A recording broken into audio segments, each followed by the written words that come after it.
commence your operations within the partner dashboard, the initial step is to prepare your setup. For this purpose, you are presented with two distinct options. You can either acquire a pre-configured setup directly within the system, or you may choose to integrate your very own. Should you desire to purchase a complete, ready-to-use solution, simply click on the button labeled Select More Accounts. Here, you have the opportunity to acquire comprehensive packages, which include advertising accounts, fan pages, and pixels. After purchase, they'll automatically appear in their respective sections.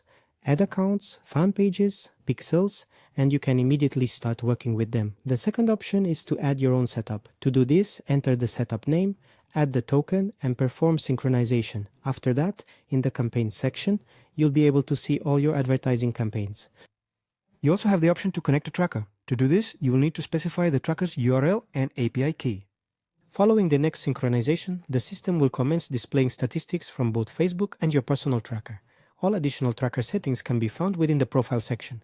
There you'll find various parameters, such as registration, deposit, or even another deposit.